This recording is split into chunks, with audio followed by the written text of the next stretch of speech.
everyone, welcome back to Gardening Australia. My name is Steve and I am your host for today. This is part 2 of our mini-series, soil testing.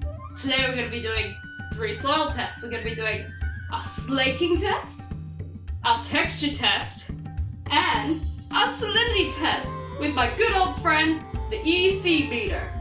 So, let's see what we need to do and let's get started, guys!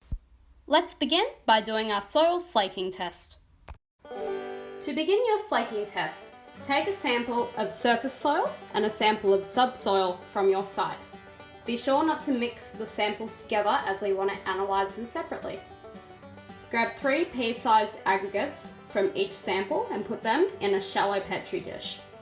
Make sure you have some distilled water on hand as we're going to fill up the petri dishes and see what happens to our aggregates. Be sure to observe your sample slaking for the first few minutes. As we can see here, our surface soil sample is slaking at a faster rate compared to the slow slaking of our subsoil.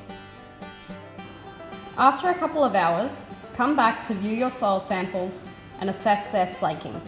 As we can see here, partial slaking has begun to occur, and the next step will be to leave this overnight and check back in 24 hours.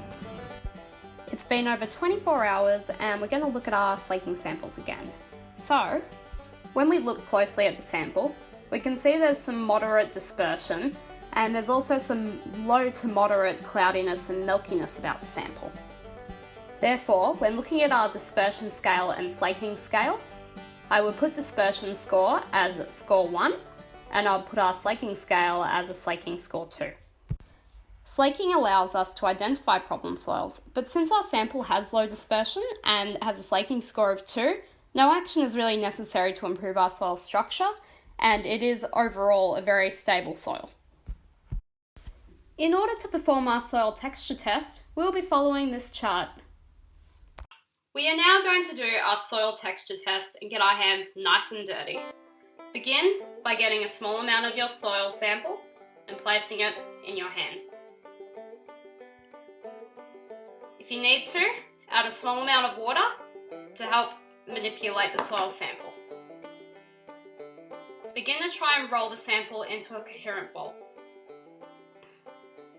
If your soil sample cannot be rolled into a ball easily, it is sand. If it can be rolled into a ball, the next thing you want to do is squeeze it between your thumb and your forefinger and flatten the ball.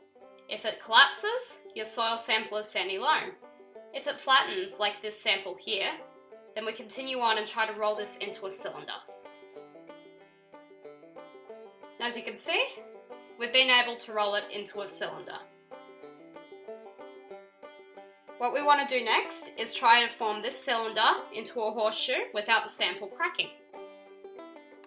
As you can see, we have a horseshoe and there's no cracks. So now we're going to try and turn this sample into a 2.5 centimeter diameter ring. What we want to do is put these 2 ends together and see if it's cracked. And as you can see, there is no crack in this ring. So we've been able to do that successfully. And now we're going to put it back into a ball and attempt to polish the surface with our thumb and see what the general feel of the soil is. So as you can see here, it's a pretty smooth surface, but it's not very high polished. We try to give it a little bit of a polish with our thumb. Not a lot happens, it just looks very sticky. So it has a smooth surface, and I'd say a few irregularities are formed in the surface as well when we give it a bit of a polish. Therefore, I believe that this soil sample here is clay loam. To begin your salinity test, measure 1 part soil to 5 parts of distilled water. As you can see, here we're using 50 grams of soil to 200 mils of water. Next, place your soil into the jar and then add your distilled water to the jar. All you want to do next is tighten the lid and give it a really good shake.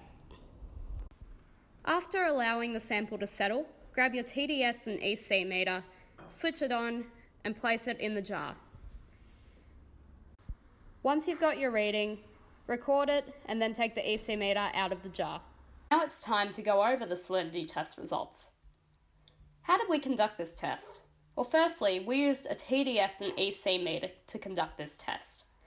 Our EC is influenced by the concentration and composition of dissolved salts within our sample. Therefore, the higher the reading we get, the higher the salt content. Our recorded result came up as 36 parts per million, but this was at 21 degrees Celsius. So, to begin converting our parts per million to microsiemens per metre, our first step is to convert our 21 degree reading to the 25 degree standard reading. To begin converting, we'll be using the following formula. We'll be taking our EC of sample, and then we'll be dividing it by 1 plus 0.2 times the temperature of our sample minus 25. So, we begin with 36 parts per million divided by 1 plus 0.02 times 21 minus 25. Then we go on to minus the 21.25 and begin with those brackets. So then we will have 0.02 times negative 4 in our brackets. We go on to keep calculating this, and we have 36 parts per million divided by 0.92.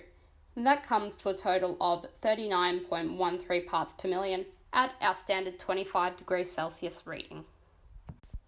So now we have our actual result, which is 39 parts per million at 25 degrees Celsius.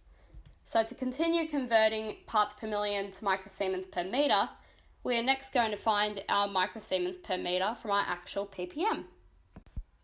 1 part per million equals 1/6 of microsiemen per metre. So all we have to do now to complete our calculation is to divide 39.13 parts per million by 6. And that comes to a total of 6.52 microsiemens per metre. With our result of 6.52 microsiemens per metre at 25 degrees Celsius, we can go on to step 3 and figure out our salinity of our soil. Looking at this table here, we're going to look down the clay column because we know that's the texture of our soil. As a side note, EC 1 to 5 relates to our weight to volume ratio of our soil sample.